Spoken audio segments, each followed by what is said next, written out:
Hello, and welcome everybody to the last session of your Roaring Twenties Nice Book Talk today. We are here to delve in deeper to discuss the findings from Nice Book's Representation Company survey. And today I'm welcoming a wonderful panel, Andre, Maxine, and Hugh. If you could all introduce yourself, that would be amazing. Hi, my name is Andre Vanderbijl. I'm the co-director, managing director of Mundus Representation. We're a small representation company based in the UK, where we represent Viceroy Hotel, but also DMCs such as MEP in Turkey, CS Events in Italy, Grosvenor Tours in Africa, Designer Incentives in India and beyond, ECM Meetings Malta, and ECM Portugal. Thank you. And Hugh, you're next on my camera here. Hi everyone, I'm Hugh Tuckett. I'm the Executive Director of Euramic. We're a non-profit member-owned association of 50 DMCs across the world. I won't list them all, but we're fairly well represented. Yeah, that's us. I'm Maxine McPherson, owner and managing director of AbleMax. We're a sales and marketing company representation for global DMC partners. Many of you will know Chris Basson.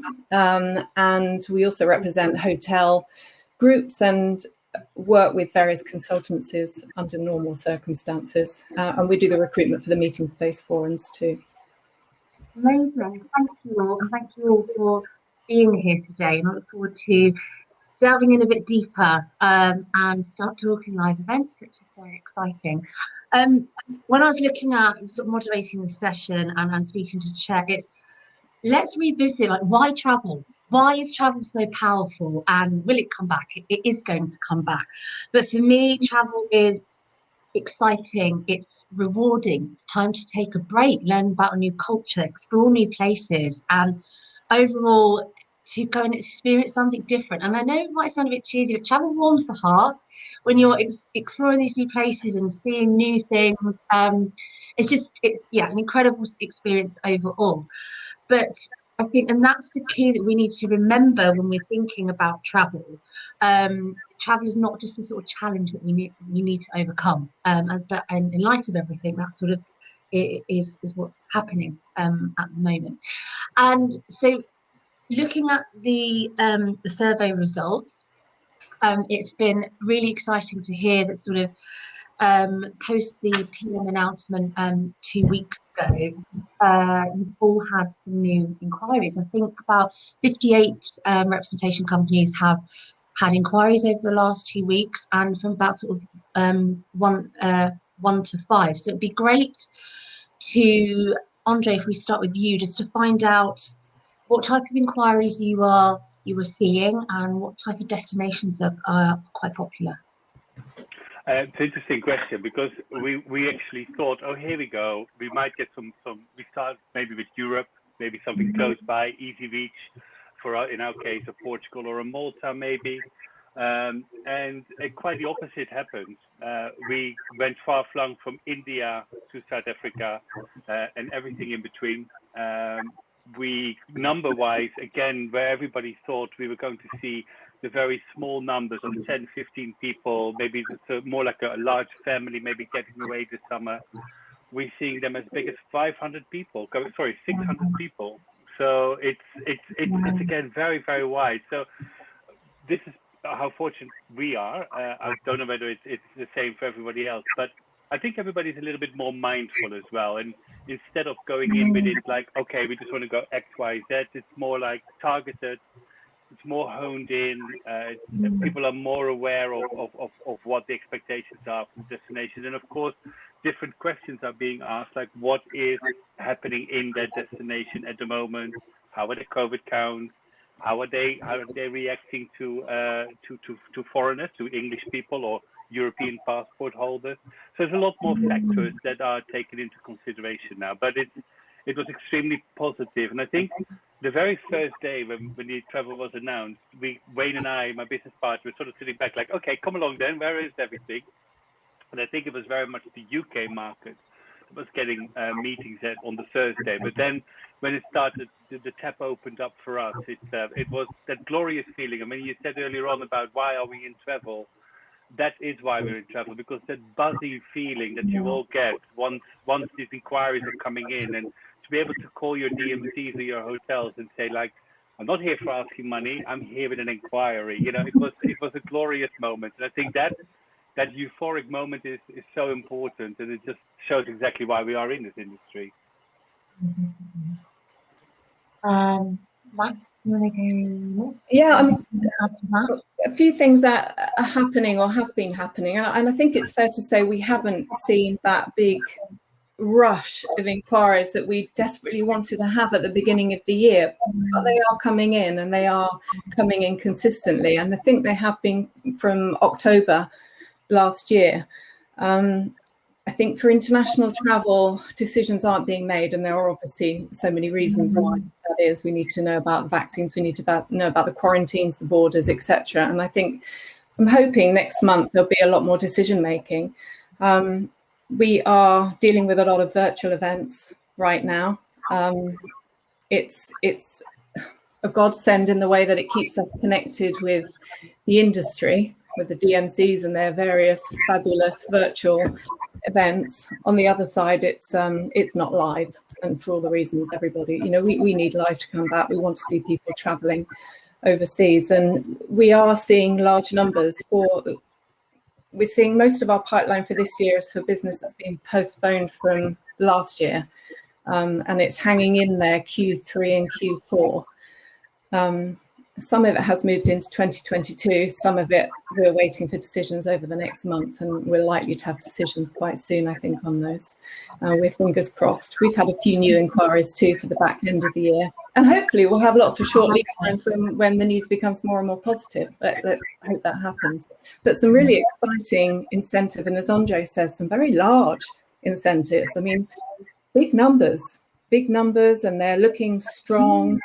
And some exciting destinations, and I think that's where we all get really excited.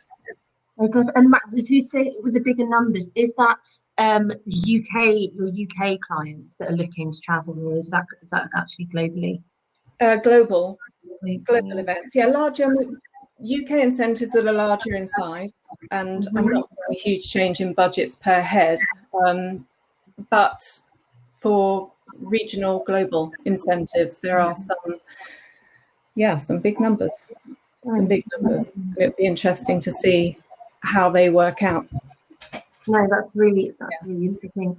And Hugh, how about yourselves representing 50 global destinations? How have the inquiries been for you? Yeah, very much the same as Andre and Max have referred to. A couple of months ago, there was a thought and a feeling that the recovery would be regional first and then long haul at a later stage. We're not seeing that. We're not seeing that at all. There's a little bit of it, but not much. We're getting inquiries, long haul inquiries from all over the world.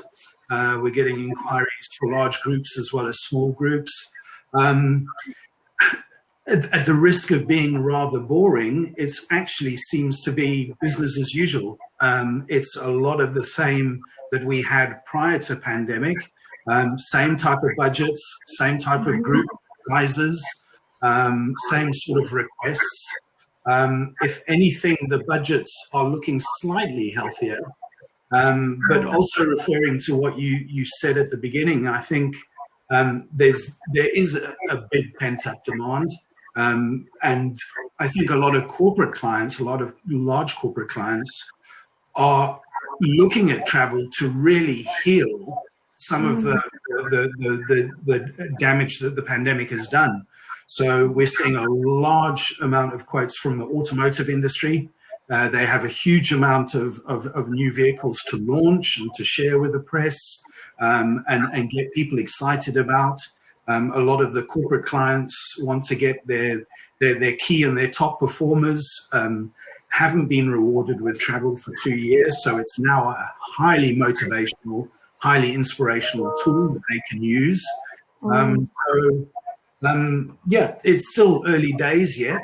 We're most probably at about 20 to 30% of pre-pandemic levels in terms of briefs coming in, but it's definitely heading in the right way. And a lot of it for Q4 21 and Q2 22. Surprisingly, we're not seeing very much for Q1 22 for some strange reason, but yeah. No, thanks. That's really fantastic to hear. All of you have those inquiries, and there was a bit in the survey actually that's quite interesting, saying, do you think are your inquiries, are people avoiding sort of city centres, or are they looking to have a private island like Lake Como, or avoiding the city centres, or as you say, are they just inquiries going back to sort of how they were? We're seeing a little bit more, sorry, Andre, we're seeing a little bit more requests for exclusivity, so buyouts of venues and restaurants and that type of thing. But city destinations are still on the cards. If it appealed before, it still appeals, those destinations. I think DMCs and agencies will most probably have to get creative about how we present that to the client. But yeah, the appetite is still there. Andre?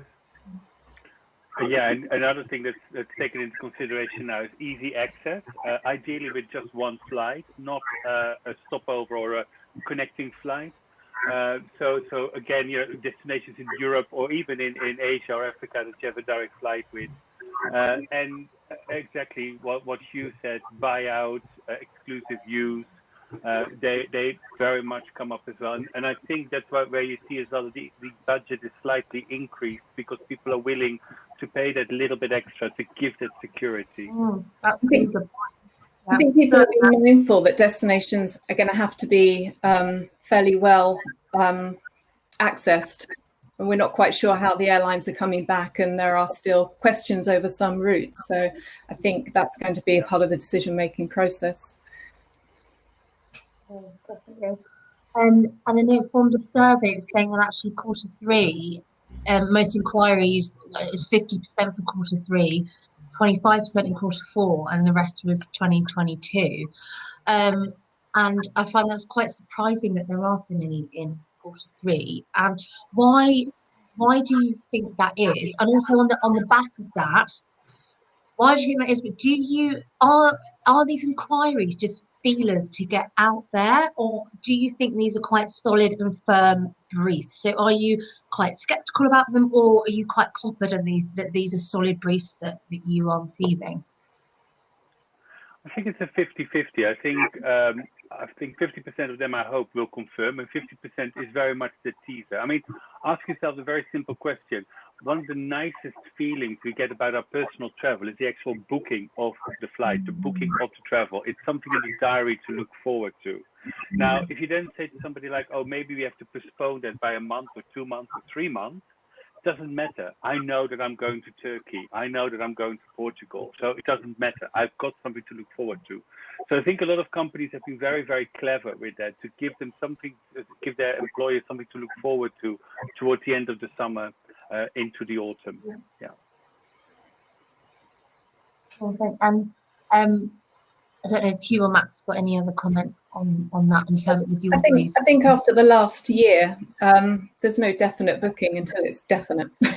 And yeah, there's a lot of, I don't think there's a lot of shopping. I think there's a lot of good intention and a lot of willingness, but right now there isn't the commitment, and quite rightly, there can't be the commitment right now. But as Andre says, the fact that there's the intention, that's a good thing. It's a positive thing, because the news will come. Travel will come back. It's not a question of when, if, it's a question of when. And having the pipeline is good for us all to have.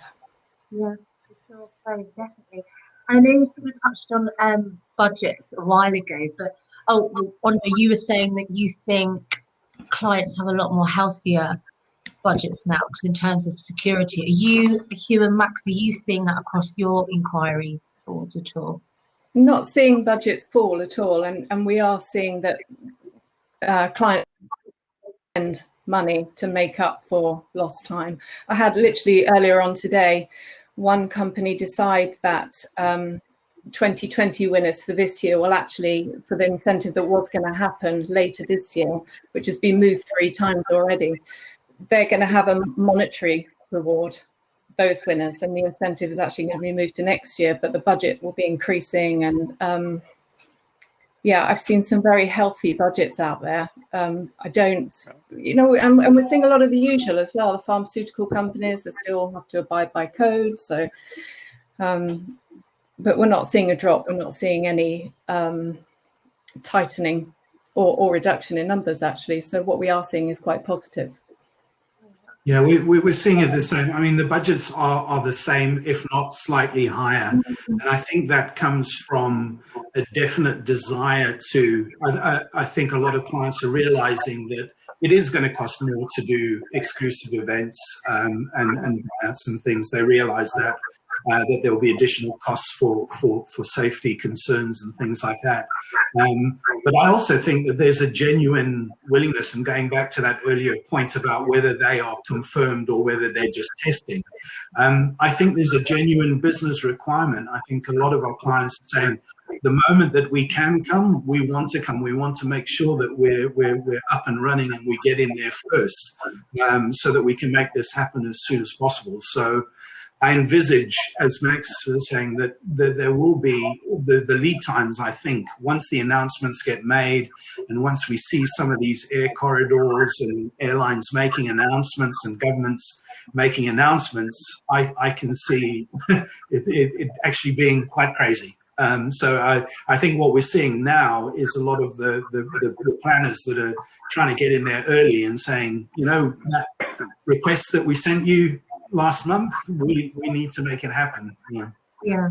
Something quite, sorry, Nicola. No, I was just going to say, bring on the quite interesting from a commercial conference organizer that I was chatting to this week, and they're looking to place their events for first Q1 or Q2 next year, and actually not being able to until June, because they're seeing some association of corporates running double events next year, and trying to slot in their events as being more and more difficult because they can't clash.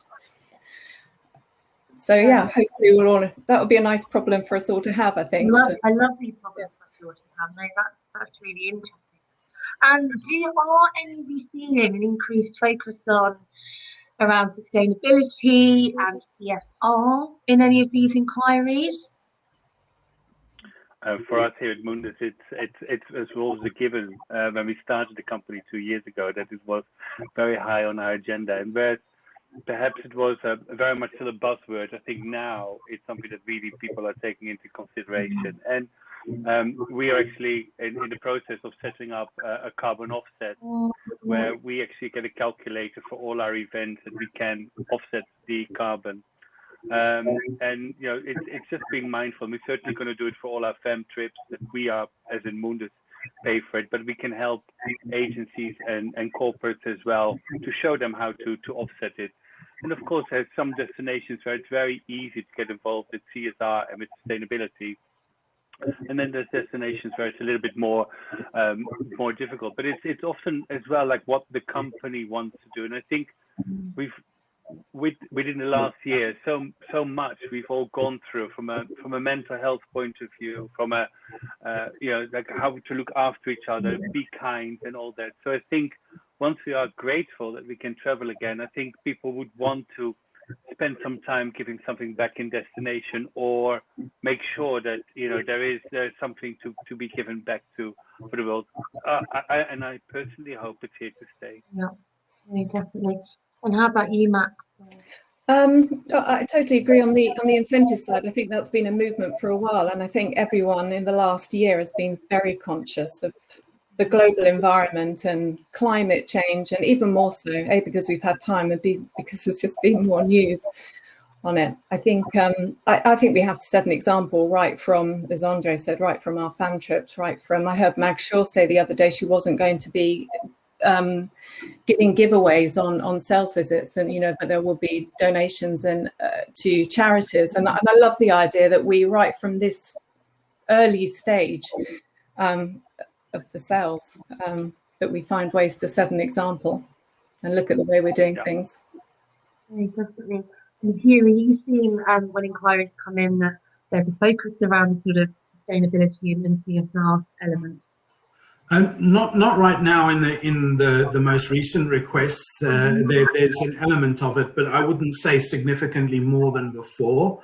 However, in saying that, incentive travel is not a sustainable exercise. It's most probably the worst when it comes to sustainability. Putting a group of 400 people and flying them across to the other side of the world is not, for fun and reward and for motivation is a tough sell, especially if some of those clients, corporate clients, are looking at a sustainable ecosystem and looking at their investments. So the industry has to transform. It has to become carbon offsetting. We have to be good to the environment and to those around us. Otherwise, it will become unsustainable. It will be very difficult for corporate companies to justify that kind of spend. It might be okay in the short term now because of COVID, but it's something that we definitely need to make sure that as an industry, we are totally focused on and making sure that incentive travel is totally sustainable. Definitely. I think, I totally agree with that point. And just quick, with the inquiry, maybe with an incentive inquiry, just another thing to sort of mention. Obviously, safety is a massive sort of element now. Are you, with these inquiries, like how in depth are people going? Are you already giving safety measures in place now, or how are you as representation companies? How are you working around that? Because if that falls, say, Q4 or even the beginning of 2022, things, how are you dealing with? So what protocols have you got in place if things change suddenly again, and what are the sort of safety protocols essentially? The importance of a representation company and the importance of a DMC here comes so key into play. All our DMCs have been, in the last year, spent all their time on checking everything, making sure everything was still valid, everything was still working. It's now more so you're reliant on a DMC or on a representation company, because if you're hosting 5 or 10 events a year in Rome, you know what standards you get in a certain restaurant. But that restaurant has been closed now for a year, and the chef has changed, and the maître d' isn't there anymore, the charismatic guy to welcome you in. So all these changes have to be taken into account, and it's more important. This is what our DMCs are doing on an ongoing basis, that they are getting in contact and checking everything. But it can be not just the restaurants, it's the coach companies. Yes, when the first inquiries comes in, we all have been there, that we go like, oh, this is amazing, yes, we can do this.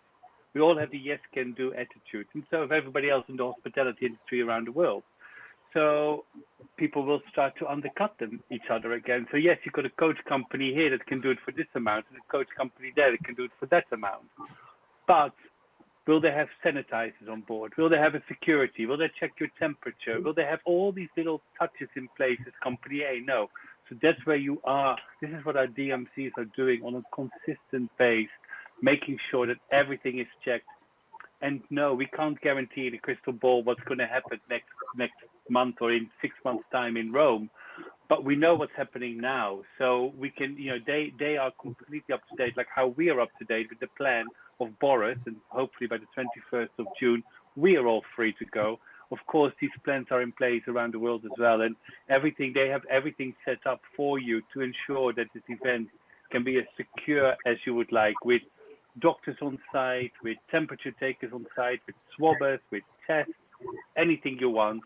Our DMCs have become extremely resourceful. They've done some extremely marvelous things over the last couple of months for many of you agents. Clients are asking for venue and DMC health and safety policies, and they should be if they're not. Clients are asking what the hotels are doing. Are they doing testing now on site on arrivals for events, or will they be? DMCs, as Andre said, have to have a protocol in place. I mean, global DMC partners have set a minimum standards across all the DMCs, but then you have the DMCs who know their destination, who know what's happening, as you say, not in 6 months' time, but which restaurants are open, who's offering a good service still, who's still going to be financially viable in 6 months' time. And there's a lot of work that's been done in the last year to keep on top of our clients, basically. And not only that, who's there in the team? So you may have worked with a DMC or a restaurant, but are they still there? So, I'd like to think all of us sitting here and many more of us in the industry are here as a connection in the UK to make sure that everyone's being supported with the right contact locally to be able to answer all those questions and provide that support material. Yeah, Nicola, I think just adding on that, I think it's just so confusing at the moment. I mean, there is just, to be a meeting or an event planner at the moment, you're looking at 3 different countries with a number of different cities. The protocols are all different. The travel restrictions are all different. It's a potential minefield out there. I think anybody that professes to be on top of it all is lying, quite frankly, because it's changing on a day-to-day basis. But I think that's, as Max and Andre referred to, I think this is really where the benefit of representation companies and DMCs really come into their own, because it's going to be a day-by-day approach. I can see at the moment that our DMCs are being brought into the process a lot earlier than what they were before. So they are being now asked to do virtual presentations and virtual fan trips, even at pitch stage. The client wants to know, what is that going to look like on the ground? What does that venue do? Just providing a description and a photograph for a lot of corporate clients now isn't enough. They want the nitty gritty. And this is really where DMCs and representations companies come into their own, because they know, as Andre says, that venue is going to work really well because it's really well ventilated and it's open air and it's got massive windows, and it's got the space to be able to accommodate. All those small things are crucial to the success of these kind of events. So I think we'll see a lot more closer collaboration between us all, hopefully, going forward. That's what I'm seeing at the moment, and long may it continue. I think that mirrors, Hugh, what I think it was Edward and Hannah were talking about earlier in the session about actually corporates are asking the agencies to come in much earlier in the strategy to work out what their communication and their event process should be. And I think naturally then we'll be brought into the process earlier, which destinations are most viable, why are they most viable, which venues, which partners should they be working with. And if we can all be a little bit more strategic at the earlier stages, we can probably be a little bit more successful moving forward. Absolutely. And also, and on the back of that, it sounds like, of course, now that we have the technology of Zoom and Teams and whatever, it also makes it a lot easier to double check with a venue, or to double check with a coach company, or with a DMC, and actually, maybe instead of having to do 3 or 4 site inspections, maybe 1 or 2 can be done virtually. I think as well, with bringing you all in a lot earlier and being able to use your Teams and your Zoom, you're going to get rid of a lot of time wasters as well. So actually, it will save you, save everybody a lot of time, which I think is going to be important going forward, because that's what we've all gained is time, actually, and how time precious is to us during this lockdown. But I think, that's the thing actually with your Zoom and your Teams. Do you think when the minute you get an inquiry in, how has that changed? Do you get on Zoom straight away like you would pick up the phone? Do you think it'll be a lot easier to show site visits and it'll get right to the point of what that client wants and that type of thing? Absolutely. I think it's going to take a vital part in our in the process that Zoom and Team will be here to stay for. I know I can fully understand that an event agency or an event management company would like to come over to the destination and actually touch and feel and smell it. But I also think that some of it can be done virtual and will be done virtual. And it also, you get much more of a feeling for somebody as well virtually than you do on the phone or via email. So I think the You're taking the relationship sustainability as will well by build not flying, yeah. that too. Exactly. It takes. Yeah, we've all learned that from a virtual point of view, that it will be here to stay. There will be a lot of goodness that comes out of it, but nothing will go. And that's why we have these incentives. Nothing will be as rewarding as being able to stand there and see this beautiful sunset somewhere with a glass of champagne in your hands and with your work colleagues and your loved ones around you. So we look forward to those days. Right. And Hugh, did you want to add anything onto that? No, we're seeing the use of Zoom being incorporated in. It is a great tool. It has its place, but I think I think Satya Nadella, who's the CEO of Microsoft, summed it up beautifully. He said, "Zoom is a great tool," he said, "for meetings, but the problem is that we're missing the 5 minutes before the meeting and the 5 minutes that happens after the meeting." And that's what's so important about travel, incentive travel, meetings, events, is that informal, non-pressurized chat where people bond with each other in an environment that virtually you just can't be provided. So yeah, it has its place, but hopefully we'll get on airplanes very soon. Perfect. I've just seen Chet's joined the conversation. Yeah, so I just wanted to come in. We've only got a few minutes left, and we know we've all got virtual fatigue, so I don't want to keep going, but actually it's been a really good conversation. So have you got any final questions, Nicola, to ask? I think we covered why choose representation companies and the sort of challenges of that. The only sort of question I had was on vaccine passports, but has anybody got any comments on that? I think we're all hoping they come in, am I right? I mean, if we can get vaccine, I literally just saw a news headline earlier about vaccine passports. And if we can get vaccine passports in addition to a robust testing program, then we can get the leisure industry out there in the summer. We know if we get the leisure industry out there, the corporates will follow with confidence. So, yeah, I mean, hopefully these European countries that are opening up or say they're going to open up to vaccine passports and testing for the UK market right now from mid-May, that's a very positive step forward.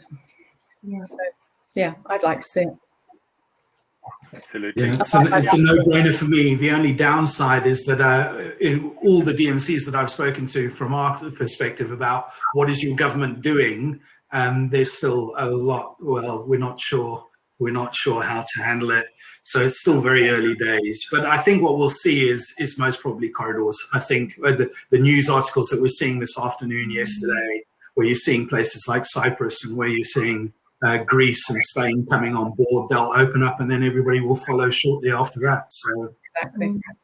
Yeah. I'm just going to say thank you everyone. Thank you, Nicola, for moderating. Really appreciate you coming in to do that.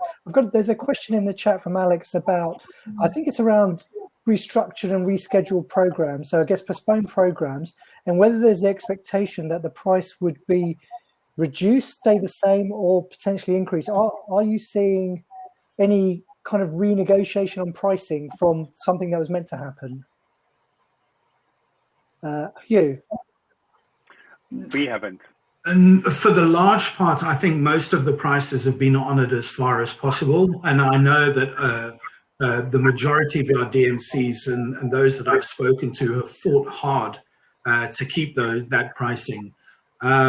So not so much. However, next year, I think it is going to be a challenge. I think it's going to be a real challenge with less availability and clients demanding huge amounts of flexibility in their booking. I can see it changing from a buyer's market to a seller's market very quickly, and potentially a bit of a clash coming in that way. It's going to be expensive to travel. There's no doubt about that next year. Yeah. Okay. Well, thank you all of you for your input and honesty on this session today. It was really good, real eye-opener. So that's it. I'm just going to close this session. One thing which is almost a testament to the positivity that's happening, is, and I mentioned it was Cheerful 21st, but actually it was Event have hired Holly Mills as their incentive director. So that's great positive news. Recruitment in the sector is a real positive and a real point towards this is coming back. We know there's bumps along the way, but that's really good to hear. Final points, we've got the V Awards that I mentioned. Please do have a look at that. Entries are now open. Next week, we've got the Dutch experiment, which we're going to explore how they did their large events supported by the government. So that's next Wednesday. All details on our voice forum, voice.myspa.com. And if anyone has any more energy left, then we've got to grab a drink. We'd love to see you in the sessions where there's a bar. We totally understand if you don't, because we know we've been on screens way too much. But it'd be nice to see a few faces and talk very informally. Otherwise, 6 p.m, Nicola's going to host a clubhouse. Yeah, I'm putting it on to you, Nicola. We're hosting a clubhouse. So at 6 p.m, look for the MySbook clubhouse session to chat again informally, mostly about Harry and Meghan, because that's really what I want to talk about and where you stand on the issue. So thank you, everyone. Thank you to the panel to this afternoon. Thank you for Nicola for moderating. Thank you, Nicola. We'll see you. Thank you. Thank you. Thank you. Thanks for having us. Thanks, Cheta. Thank you for having us.